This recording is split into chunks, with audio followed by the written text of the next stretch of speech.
Amém. Amém. Pode se assentar.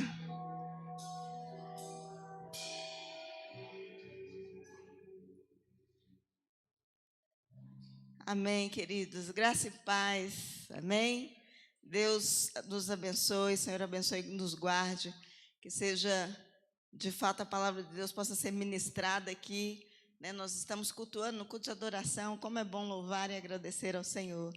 Você que está aí nas mídias, no nosso canal do YouTube, seja bem-vindo também. Nós estamos cultuando juntamente com você. E nós temos hoje um grande desafio de ministrar essa palavra, porque foi ministrada hoje de manhã pelo pastor Bruno Moraes, pastor de Recife, e aí ele não poderia estar aqui à noite, então eu fiquei com a responsabilidade de estar ministrando aqui, tá bom? Então, as crianças, isso, nós temos uma programação para a nossa Recriando, temos também para Doc Play, ok? Então, vocês podem ir para a programação super especial de vocês, tá bom? Pedro, Luca. Nós já temos aqui o nosso tema, tá bom? Deus é um Deus de padrões, Deus é um Deus de ordem e de qualidade, tá? Então, nós vamos ler o texto de Gênesis. Pode colocar aí, porque eu não coloquei, eu vou ler aqui juntamente com vocês. Não vai ser a minha foto aí, né? Amém. Então, Deus é um Deus de padrão, Deus é um Deus de qualidade e Deus é um Deus de ordem. Nós vamos entender isso, e aquelas pessoas que quiserem se aprofundar nesse tema, depois você pode ouvir a ministração também, o pastor Bruno ficou lá no canal do YouTube, e a gente vai reproduzir esse tema aqui. Então, cadê o texto bíblico? Pô, coloca lá no texto, está aí? Não. Gênesis 6, diz assim: o Senhor viu que a maldade das pessoas havia se multiplicado na terra e que todo o desígnio do coração delas era continuamente mau. Só? Tem mais versículo? Ok. Então, Gênesis capítulo 6, o verso 5. Então, lendo a palavra de Deus, a gente entende que Deus é um Deus zeloso, sim ou não? A Bíblia diz, inclusive, que Deus é um Deus zeloso. Essa palavra parece meio em desuso, zeloso, mas Deus é um Deus que zela, Deus é um Deus cuidadoso, Deus é um Deus criterioso, que Deus cria as coisas, Deus estabelece as coisas com um padrão, Então, Deus simplesmente não cria as coisas assim, não, está criado e pronto. Então, Deus tem um padrão, Então, e Deus, é interessante que tudo que Deus cria a partir de uma ordem. Deus cria a partir de uma ordem. Então, Ele dá uma ordem, então as coisas passam a existir, então, mas Deus estabelece um padrão. E é interessante que esse padrão, essa ordem de Deus, ela gera a qualidade. Então, a qualidade do produto, ela está vinculada ao padrão que Deus criou e também à ordem que Deus, então, estabeleceu. Tá? Então, por exemplo, na narrativa da criação, tanto no livro de Gênesis e em outros livros que a gente vai vendo como Deus criou as coisas, em outros textos, Deus cria em cada dia coisas específicas. Não é? Deus, ele é poderoso e ele poderia, então, nem falar. Deus poderia, no toque dos seus dedos, no estalar dos seus dedos, Deus poderia criar todas as coisas, sim ou não? Nascer tudo junto. Planta, árvore, sol, enfim, gente, não é? Como a gente vê, por exemplo, o pessoal aí que trabalha com mágica, Então, no toque, a coisa aparece e desaparece. Então, Deus, no seu infinito poder, Deus poderia estabelecer, criar coisas a partir de um simples toque ou uma simples palavra. Mas é interessante que a gente vê na narrativa bíblica Deus criando as coisas em dias específicos, Deus criando cada coisa no seu lugar, E Deus utiliza-se de um padrão, e tudo com um padrão perfeito, a fim de se cumprir o seu propósito da criação. Então, veja que Deus, ele tem um zelo, né? Deus trabalha com um padrão. Deus criou, ele deu uma ordem, ele diz: haja luz e houve luz, ok? Então, a palavra de Deus disse, né? É uma ordem que Deus deu. Então, a ordem que Deus deu e as coisas aconteceram. Então, o poder de Deus, né, se manifestou na sua palavra. Então, a gente vê na criação Deus estabelecendo ordens, formas, padrões, e tudo isso gerou qualidade, né? Porque quando Deus criou cada coisa, ele olha e diz o quê? O que é que Deus fala ao final das coisas que ele foi criando? E viu Deus que era bom. Então Deus olha e aprova.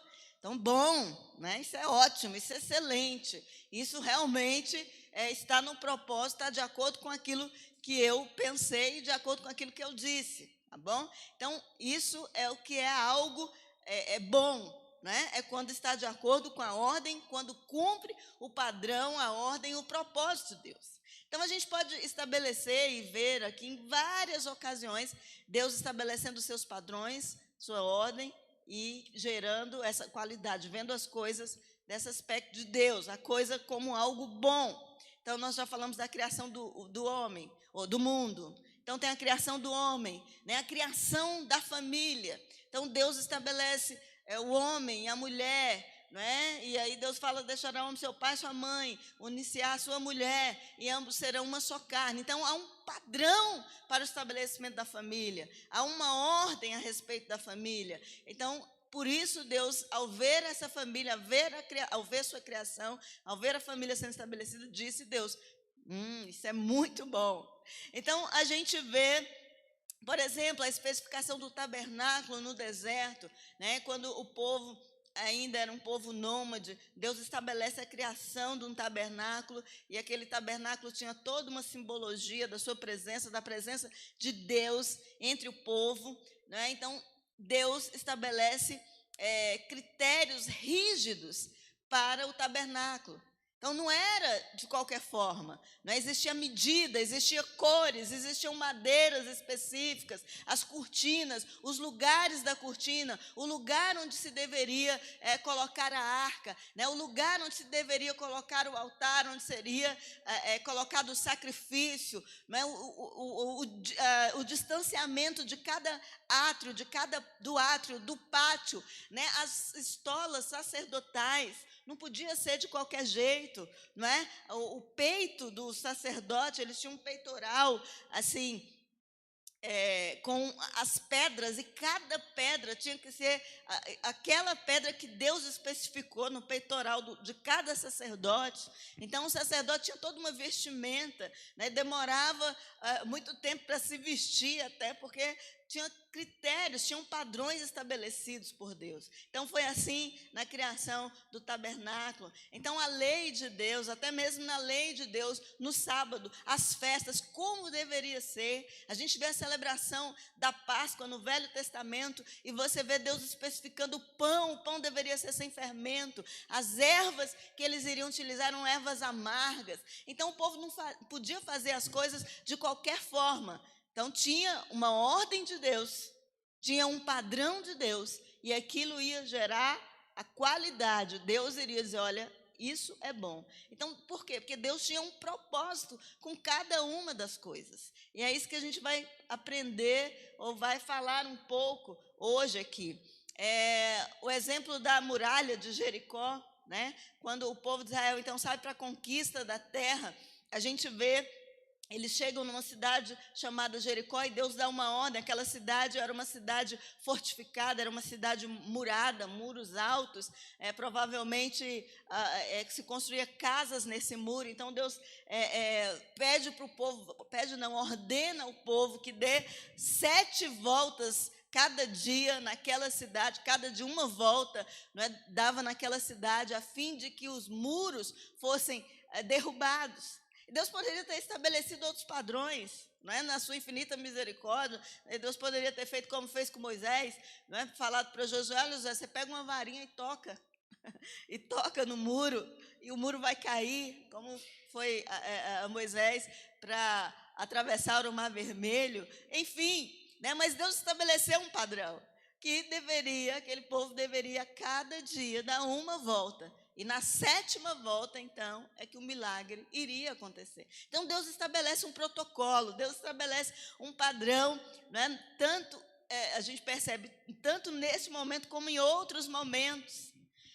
Na construção do templo, por exemplo, também de Salomão. Então, quando o povo já estava estabelecido, né, já não eram mais nômades, já tinha sua terra. Então, Deus pede, Deus não pede, mas ele dá critérios para a construção do templo, né? Porque havia no coração de Davi o desejo de construir um templo a Deus. Falou: nós já temos as nossas casas, nós já estamos na nossa terra que Deus prometeu, né? E Deus não tem um templo, então nós ainda fazemos as nossas celebrações ainda nos tabernáculos, né? Nas tendas. Então vamos construir. Então Deus não permite, mas o seu filho Salomão, então Deus permite que Salomão construa. Então a gente vê todo um padrão, toda uma ordem estabelecida. Deus: olha, eu não estou pedindo, mas já que vocês querem ser assim, assim, assim, então há uma ordem, há um padrão constituído por Deus, e nós vemos que aquilo se torna algo de qualidade, algo que abençoa, algo que é um propósito. Então, todos esses eventos que foram citados aqui, que eu citei, mostram claramente de que Deus é muito específico, de que Ele quer que as coisas sejam feitas como Ele faz, ou do jeito que Ele quer, e Deus fala, e Deus não só faz, mas Deus fala dos seus detalhes. E aí a gente pode pensar assim: gente, mas por que é tão importante esses detalhes? Por que é tão importante? Mas que Deus é esse, né, que se preocupa com as mínimas coisas. Mas como o pastor disse aqui de manhã, eu entendi, né?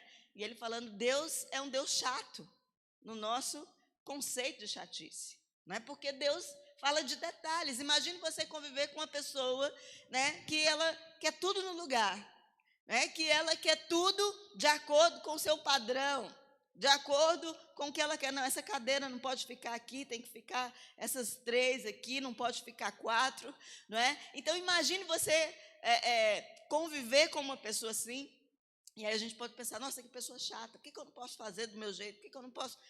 De qualquer jeito tá bom. Mas a gente não vê isso no caráter de Deus. Deus se preocupa claramente, Deus é claramente específico. Ele quer que as coisas tenham um padrão, a partir da ordem que Ele deu, a partir da sua ordem, a fim de que aquilo se estabeleça a qualidade. Então é muito importante a gente restaurar esses padrões de acordo com a vontade de Deus. Por que nós, como Igreja de Cristo, nós somos um movimento de restauração? Vocês sabem que o nome Igreja de Cristo não é um nome patenteado, não tem essa patente. Não existe Igreja de Cristo. Qualquer pessoa, inclusive, pode abrir uma Igreja de Cristo. Mas, na verdade, nós somos um movimento de restauração, um movimento que chegou ao Brasil há mais de 60 anos e começou nos Estados Unidos há cerca de quase 200 anos, na tentativa de restaurar esses padrões que haviam se perdido ao longo dos anos. Nós temos a tendência, né, de deixar as coisas, as boas coisas para trás. Nós temos a tendência de, à medida que a gente vai crescendo, né, ou desenvolvendo, muitas vezes os padrões vão ficando para trás. A gente vai se esquecendo da ordem de Deus. A gente vai se esquecendo dos critérios de Deus. Ao longo, né, da nossa jornada, da nossa caminhada, enquanto gente e enquanto humanidade. Eu tenho dito, dentro de mim, eu tenho conversado com o pastor Luiz Carlos, a gente conversa muito sobre isso, né? E eu acredito, gente, sinceramente, que está prestes a acontecer algo no mundo. Talvez um avivamento. Eu peço que seja um avivamento. Amém? Porque nós estamos vivendo tempos que nós estamos totalmente distantes dos padrões de Deus. Isso aconteceu muitas vezes na história.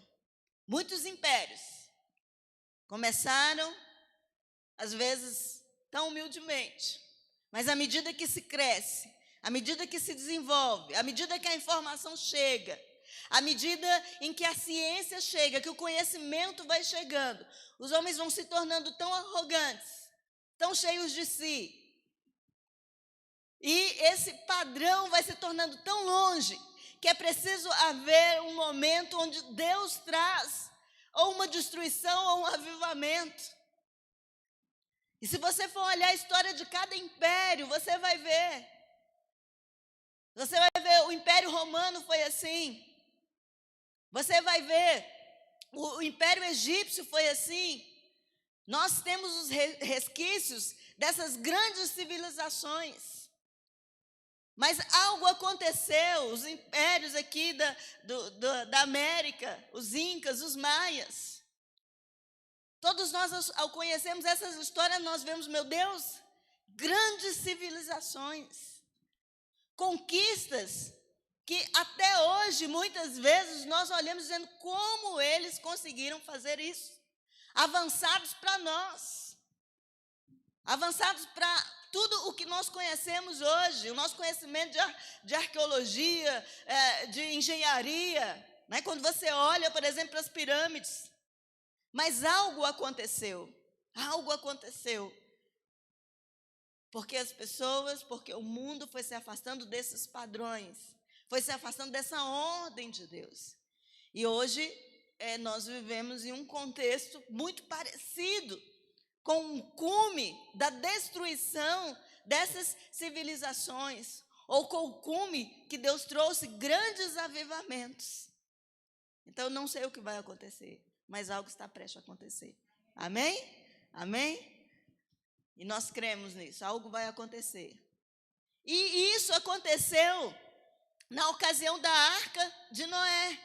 Então, nós vamos falar um pouco, o evento da Arca de Noé trouxe uma restauração. Nós vamos usar a Arca de Noé como exemplo, para a gente explicar a necessidade desta restauração ao original, do padrão, da ordem de Deus.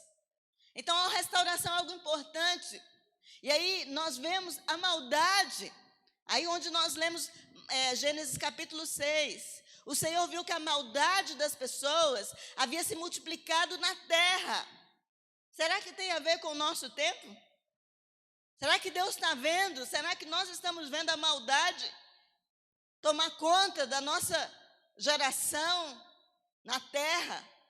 E aí o texto diz, e todo no grego quer dizer todo. Todo desígnio delas era continuamente mal. E aí Deus precisou, então, estabelecer um plano. E esse plano não foi um avivamento, foi uma destruição. Então, é isso que a gente vê. Quando Adão e Eva pecaram no Éden, houve uma quebra da ordem e do padrão de Deus para a vida humana. E a gente tem falado isso, a gente já falou muito isso, a gente tem falado muito isso esses últimos dias. Então, houve uma quebra, houve um pecado que interferiu em todas as áreas da terra. O pecado, na língua grega, quer dizer hamartia, e significa errar o alvo. Que alvo é? É o alvo da vontade de Deus. Quando alguém erra a vontade de Deus, não fazendo a vontade de Deus, ela está pecando. Então, pecado não é roubar, matar, fumar, dançar, né? Não, a Bíblia diz que pecado é você errar. Eu não estou dizendo que essas coisas não são, só estou dando um conceito mais aprofundado de pecado.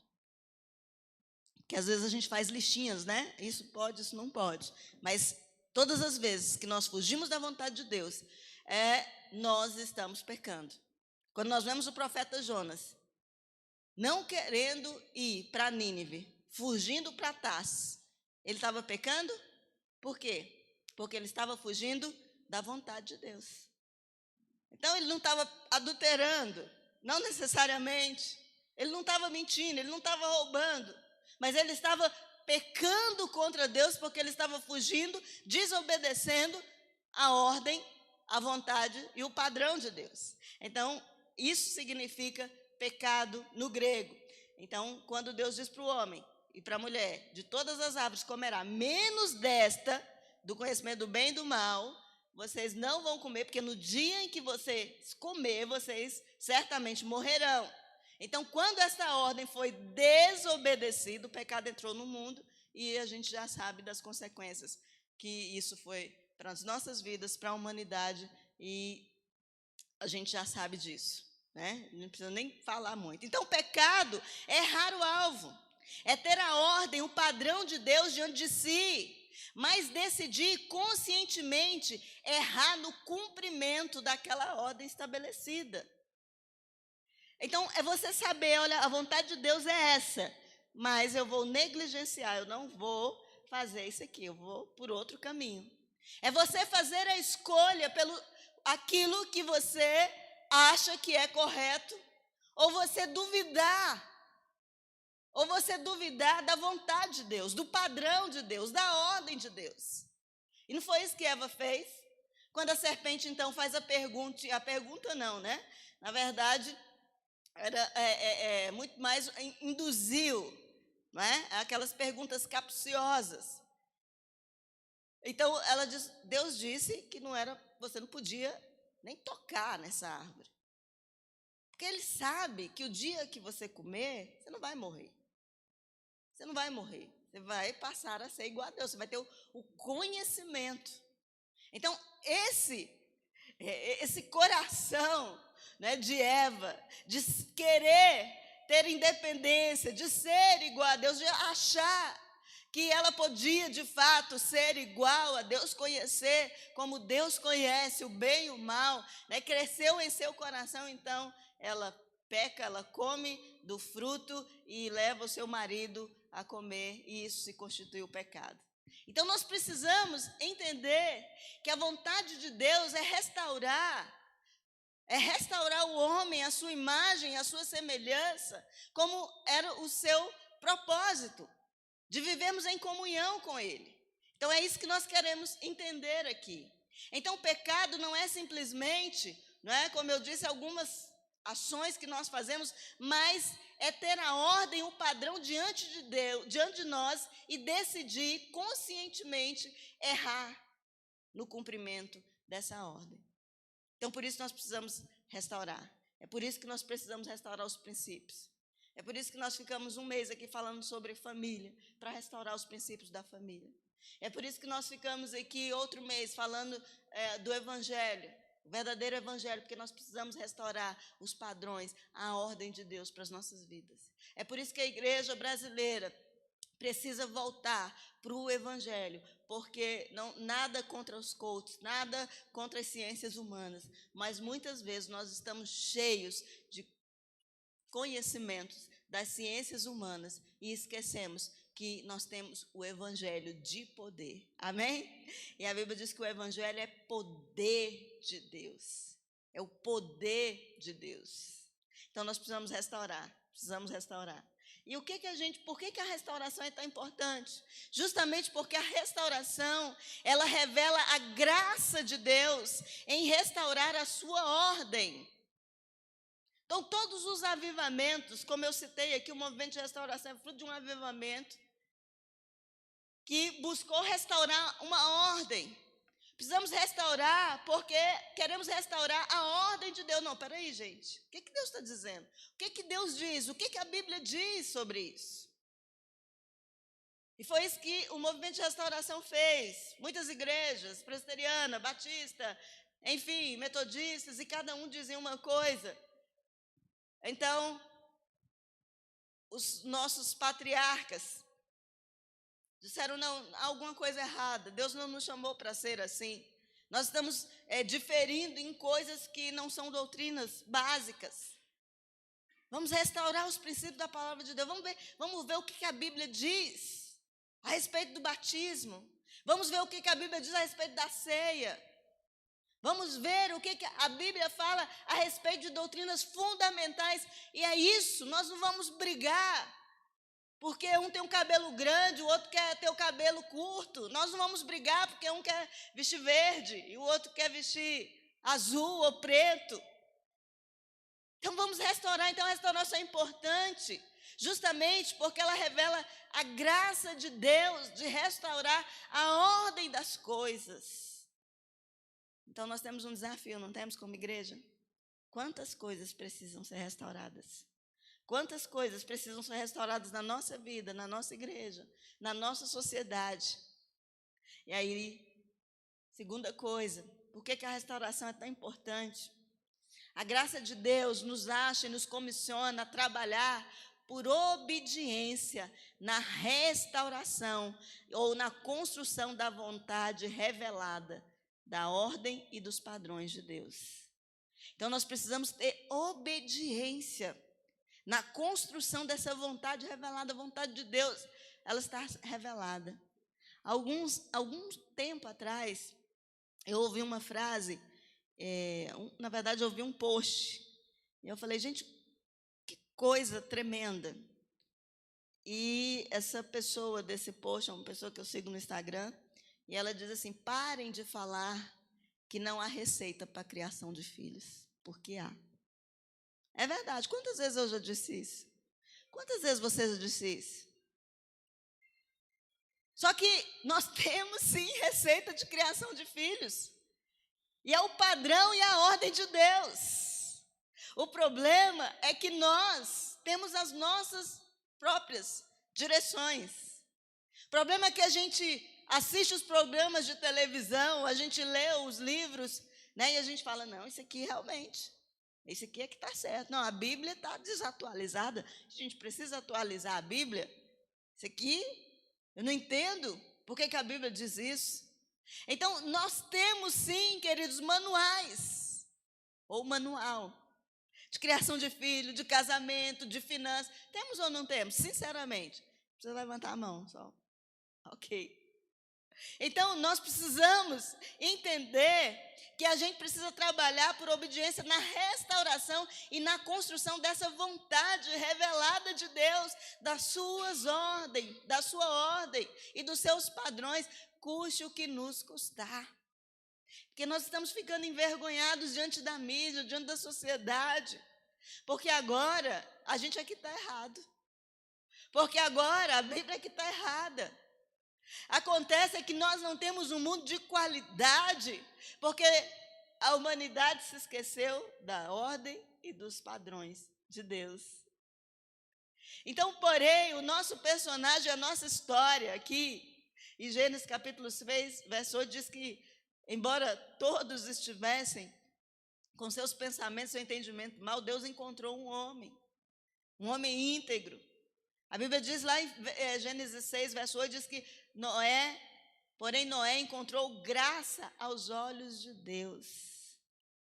Será que Deus vai encontrar Noés aqui nesta noite?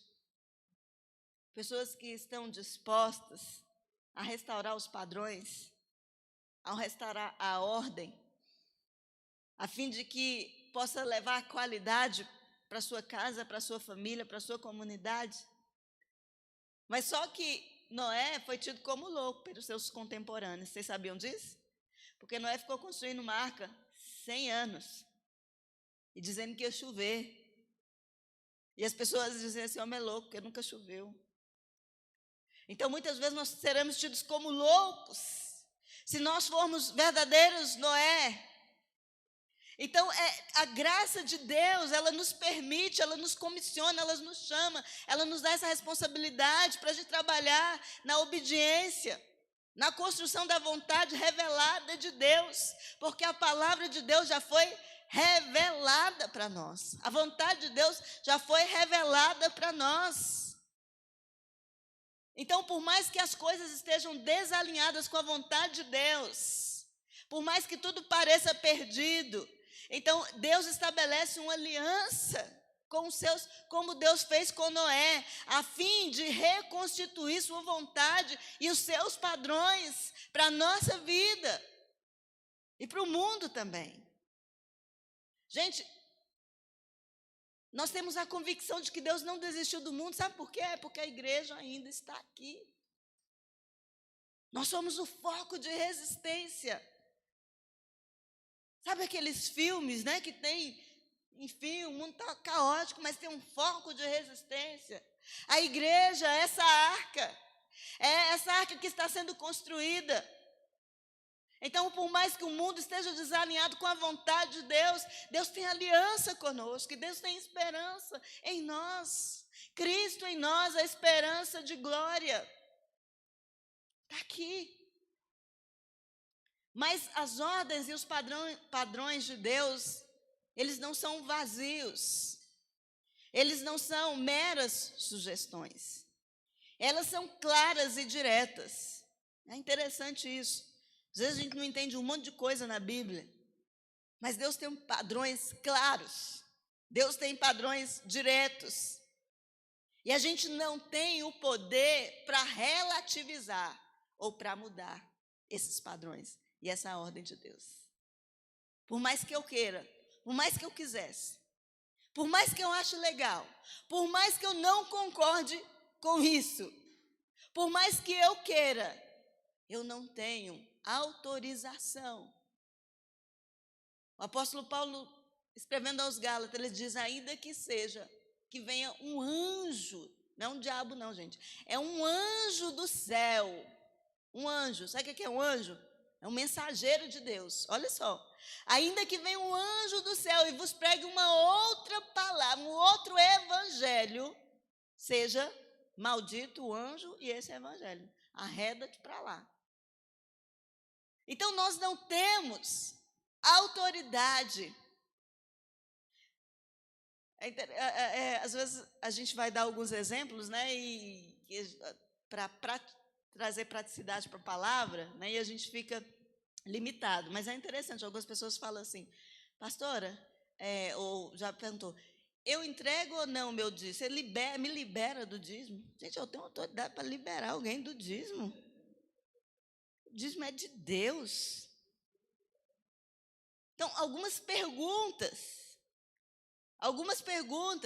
e algumas pessoas, por exemplo, eu caso ou não caso com uma pessoa que não tem compromisso com Deus, nem aliança com Deus. O que a Bíblia diz, gente, sobre isso?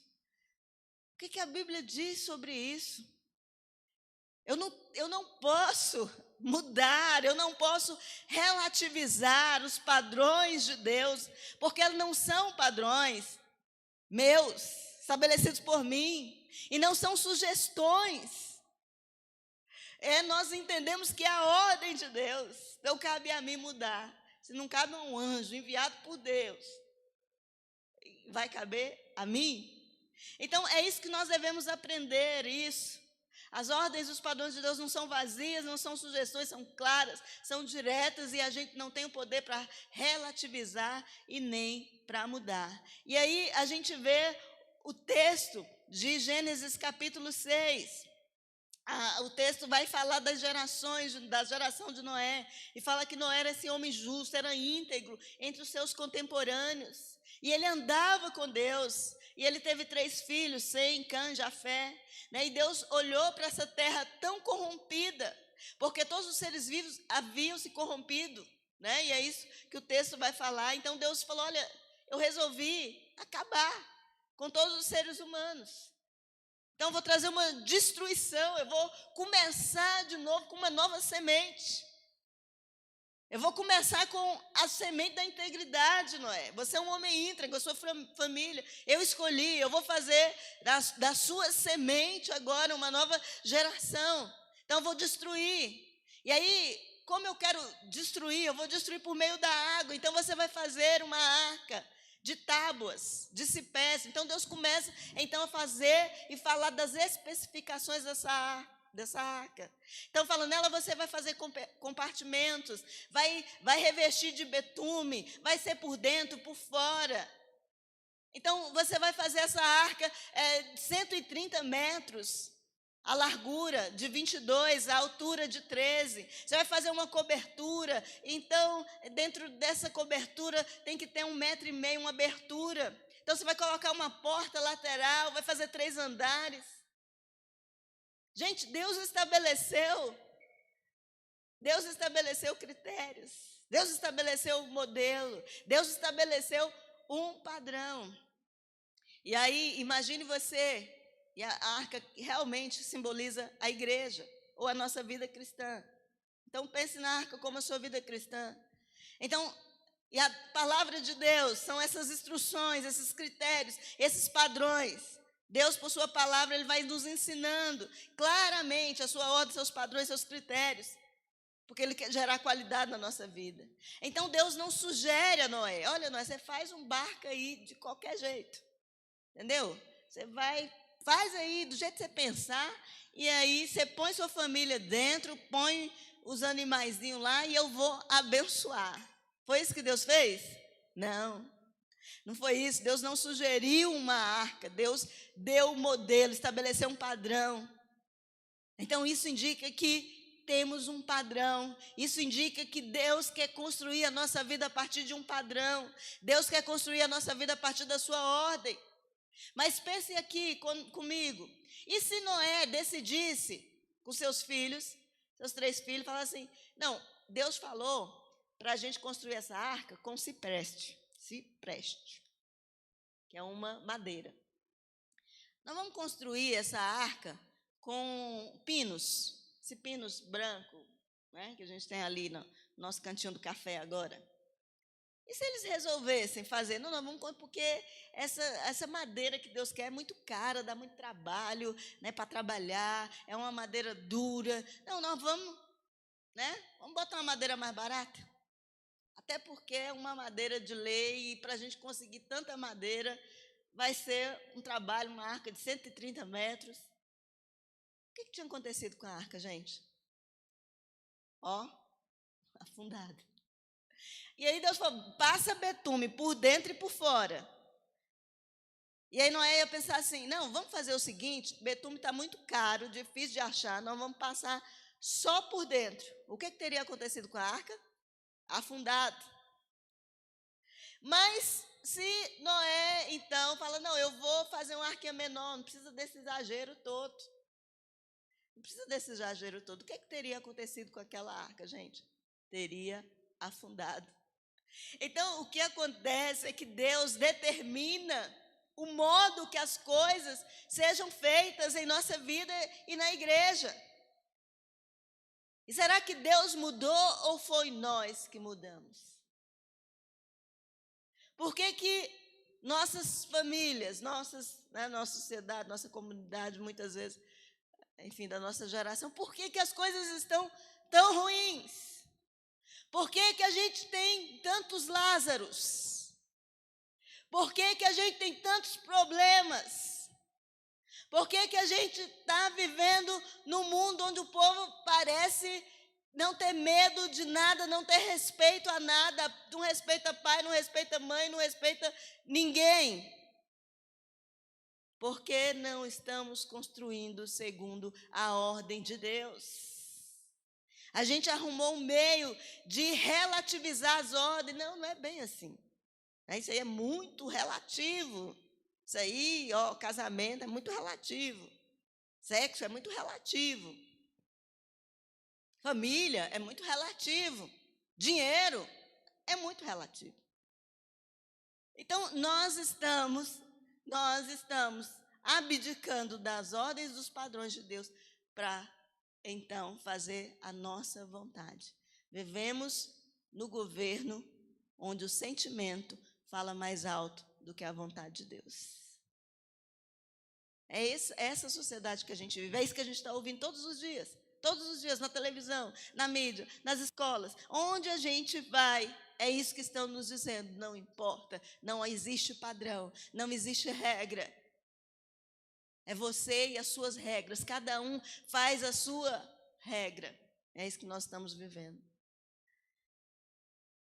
Mas a nossa vida, a nossa igreja, a arca é uma tipologia da igreja, é um tipo de igreja e é um tipo da nossa vida cristã. Qual foi, e aí a nossa pergunta, qual foi o elemento ou o instrumento de Deus para salvar Noé e a sua família? Qual foi? Quem estava aqui de manhã já sabe que essa resposta é errada, né? Falei: pastor, essa pergunta é capciosa. Esse é o tipo de pergunta que é feita para você errar mesmo, tá? Então não tem problema se você errou, né? Como a maioria. Por quê? Porque às vezes a gente pensa, né, que o grande lance está na arca. A salvação daquele povo está na arca. Mas se a gente for ler 1 Pedro 3:20, a gente vai ver que a salvação não foi a arca. A arca, ela são as obras, ou é o fruto da obediência. É como na saída do povo do Egito, por ocasião da matança, a última praga, né, que foi a morte dos primogênitos. Deus deu uma ordem clara. Uma vez, há muitos anos atrás, eu preguei uma ministração, e o tema da ministração era: a Páscoa é a celebração da obediência e do obediente. Porque quem não for obediente não tinha motivo para celebrar. Só quem foi obediente que teve motivo para celebrar na Páscoa. Porque Deus falou claramente para o povo, naquela noite, matar o cordeiro, pegar o sangue, colocar nos umbrais da casa, e porque o anjo da morte iria passar em todas as casas do Egito, e aquela casa que não tivesse com seus umbrais marcados pelo sangue do cordeiro, o que ia acontecer? Haveria morte naquela casa. Aí alguém poderia pensar assim: não, mas eu sou hebreu. Deus sabe que eu sou hebreu, gente. Sou hebreu de nascimento. Eu vim, minha família veio para cá, 430 anos aqui no Egito. Meu pai, minha avó, minha bisavó, linhagem real. Eu era da linhagem lá, né, dos filhos, dos patriarcas. Deus precisa ver sangue para saber que eu sou hebreu? Não, não vou fazer isso não. O que aconteceu naquela casa? A Bíblia não registra isso. Mas, sinceramente, eu acho que teve hebreu que não passou o sangue nos umbrais da sua casa. Sinceramente, eu acho. Porque muitos duvidam da palavra, dos padrões que é estabelecido por Deus. E o que acontece? O barco afunda. Então a gente pensa que o instrumento é o sangue necessariamente, é a ação ou é a arca, mas é a obediência. A arca é a representatividade da obediência, é a obra que é feita a partir da obediência. Então olha só o que diz 1 Pedro 3, 20 e 22, diz assim: os quais, noutro tempo, foram desobedientes, quando Deus aguardava com paciência nos dias de Noé. Olha só, enquanto se preparava a arca, na qual poucas pessoas, apenas 8, foram salvas através da água. Olha só, foram salvas através da água. A água, o batismo. Aí o apóstolo Pedro, né, entra aqui, como está falando de arca, e depois já começa a falar de água, e agora já fala de batismo, né? Já começa a fazer uma viagem. Diz: o batismo que corresponde a isso, agora também salva vocês. Ele estava falando da arca de Noé. Depois ele fala que o povo foi salvo através da água, e essa água continua salvando. Essa mesma água agora salva vocês, não sendo a remoção da impureza do corpo, mas o apelo por uma boa consciência para com Deus, por meio da ressurreição de Jesus Cristo. Depois de ir para o céu, está à direita de Deus, ficando-lhe subordinado a anjos, potestades e poderes. Então, olha só, ele está falando de arca, e aí ele passa a falar de salvação. E ele diz que é essa água que move. Porque vocês, o conhecimento da arca, a arca não é um navio, porque a arca não tem leme, ela não tem timão, ela não tem vela. A arca simplesmente é uma arca de madeira, não é? Então, ela tem tudo, a construção dela permite que ela vá deslizando na água. E o próprio Deus, a própria água, era que ia conduzindo aquela arca. Então foi isso que Deus usou para salvar a própria água que conduzia a arca. Então a gente vê aqui nesse processo de salvação a água, a obediência de Noé, a arca. E quem significa, ou o que significa esta água? E lá em João 4, verso 14, diz: que água é essa? Diz: aquele que beber da água que eu lhe der, nunca terá sede. Pelo contrário, a água que eu lhe der se fará nele uma fonte de água que jorra para a vida eterna. Amém? Nós somos a arca e Jesus é essa água que traz purificação para a humanidade, para a nossa vida. Amém? Então é esse Deus, é esse Jesus. É esse Jesus. João 7, 37 e 38. Também vai falar sobre isso. No último dia mais importante, dia de festa, Jesus levantou-se e disse em alta voz: se alguém tem sede, venha a mim e beba. Quem crer em mim, como diz a Escritura, do seu interior fluirão rios de águas vivas. Amém? Jesus é essa água que conduz a nossa arca. Então veja que a Bíblia fala dessa água, maridos.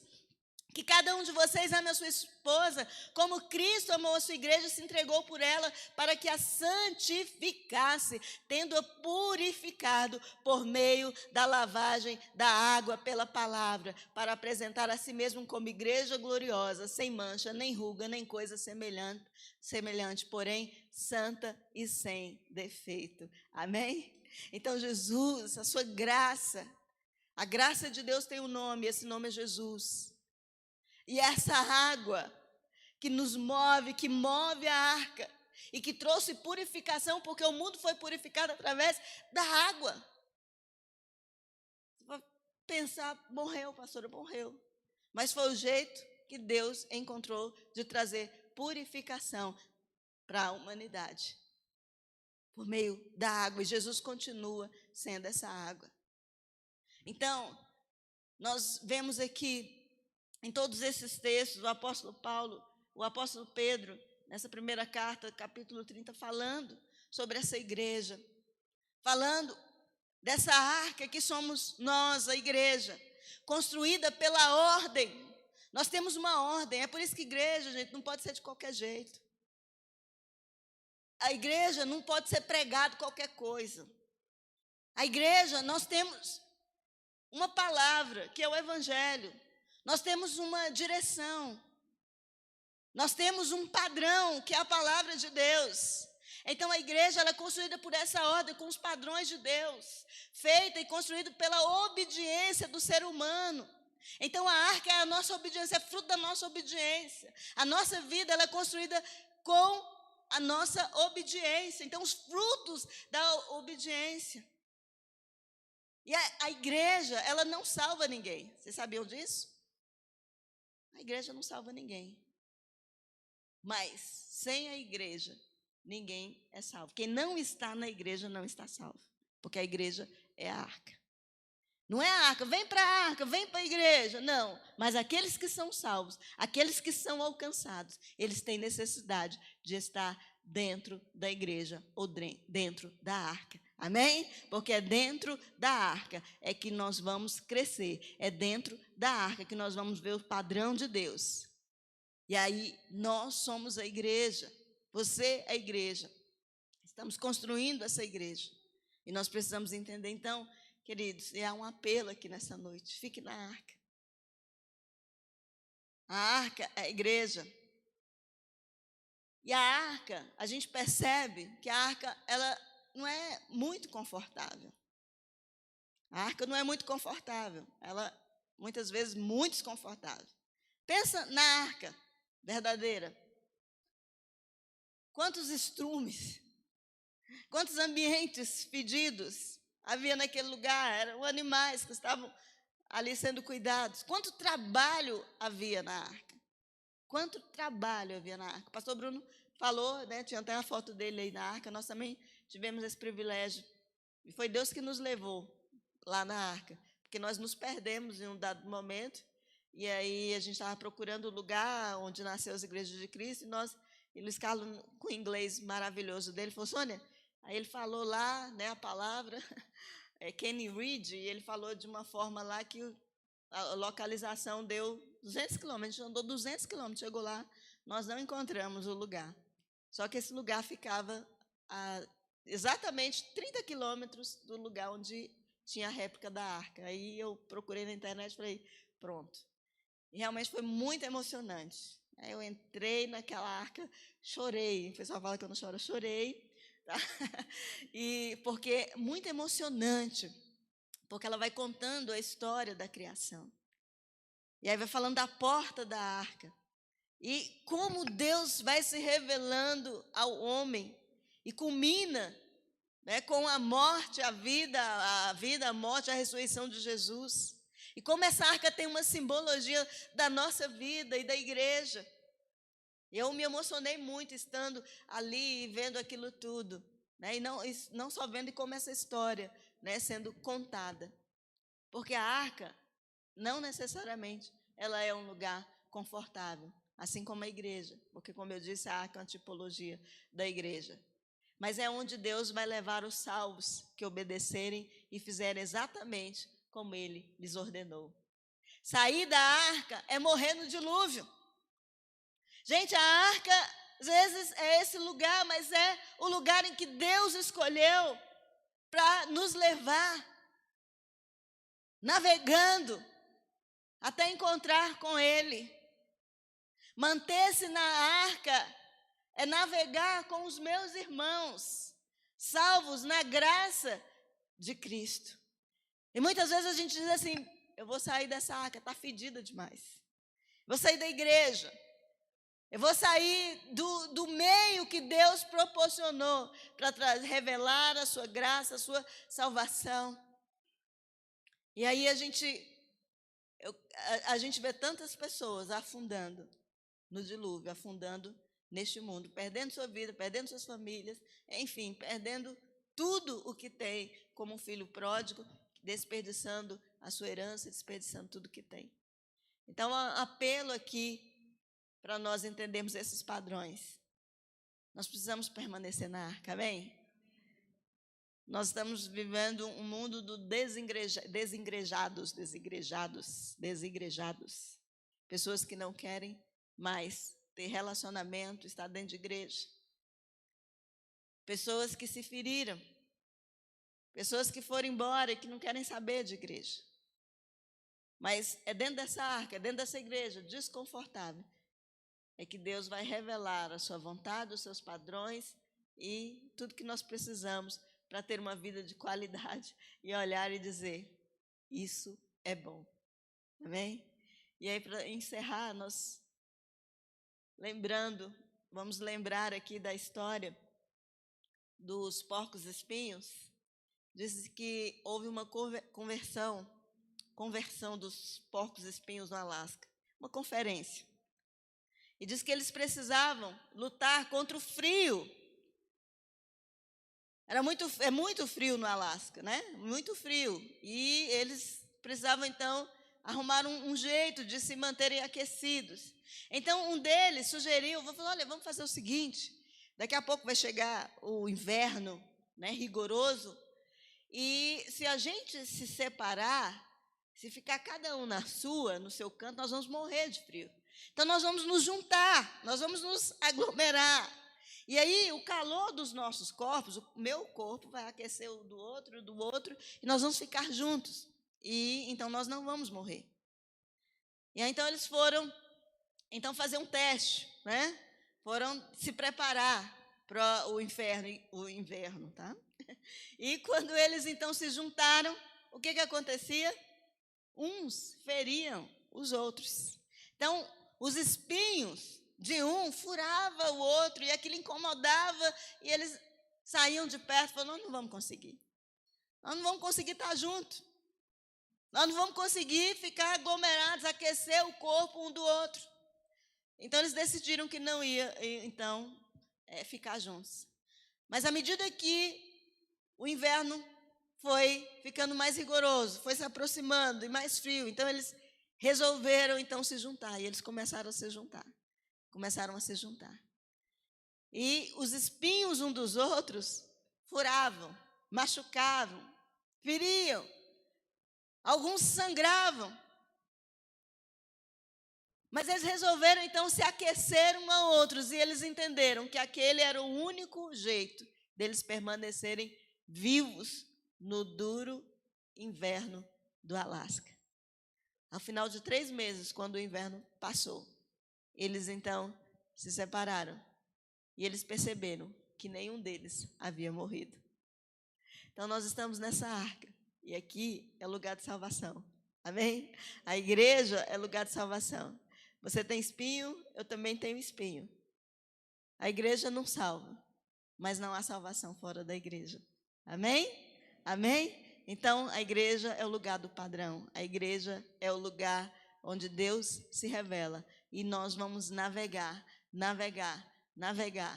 nessa água que é Jesus. A graça de Deus revelada. E é assim como igreja que nós vamos nos revelar. Amém? E é isso que Deus quer restaurar. Deus é um Deus de padrão. Deus é um Deus que dá ordem. E Deus é um Deus que gera qualidade. A qualidade está em seguir as ordens e os padrões de Deus. Que Deus possa olhar para a sua vida e ver que é bom. Que Deus possa olhar para a sua família e dizer, que coisa boa. Que Deus possa olhar para a nossa igreja, para a nossa vida e dizer, como é bom. Amém? Amém?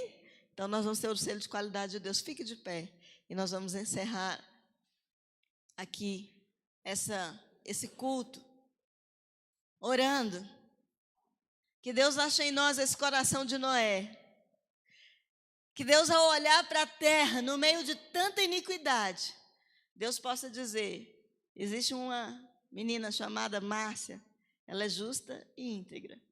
O mundo, mal no mundo, mas existe uma menina ou uma mulher íntegra, de coração íntegro.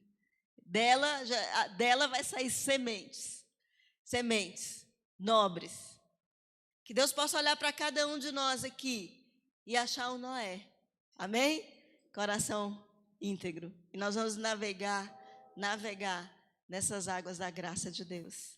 E aí, se você quer ter esse coração, se você é este homem ou esta mulher que Deus pode encontrar hoje, assim como encontrou Noé, alguém disposto a fazer conforme as especificações, conforme a ordem, conforme o padrão, alguém que está disposto a seguir, sem relativizar e navegar nesta água do Espírito, sem relativizar a palavra de Deus conforme o que eu acho, conforme o que eu penso, ainda que isso me doa, ainda que isso me fira, e estar dentro dessa arca. Essa é a nossa oração, essa é a nossa oração nesta noite. Acha em nós, Senhor. Nós simplesmente navegaremos em Ti, Pai.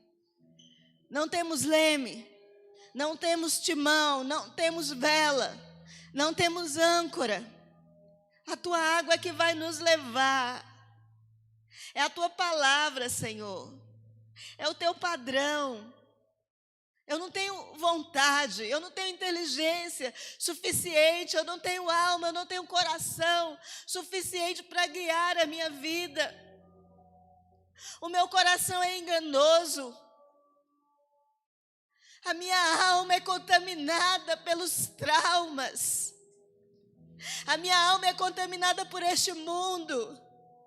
O meu conhecimento está cheio, Senhor, de valores mundanos, de uma educação gerada fora dos teus padrões. Eu não posso confiar em mim. Eu não posso confiar nos meus sentimentos porque eles foram maculados pelos pecados. Por isso eu preciso de Ti, eu preciso do Teu padrão, eu preciso da Tua palavra para me dizer como ser uma mulher segundo o coração de Deus, como ser uma pastora, como ser uma mãe. Pai, permita-me navegar, Senhor, nessas águas profundas, que é a Tua palavra. Permita-me, Senhor, Permita-me, Senhor, com a arca que é a minha vida, com a arca que é a igreja, ainda que desconfortável. Ah, Senhor, permita-me navegar, ó Pai. Tu tens, só Tu tens palavras de vida eterna. Para quem iremos nós? Para quem iremos nós? Se só o Senhor tem palavra de vida eterna. E iremos para Ti, meu Pai. Em nome de Jesus. Em nome de Jesus. Amém?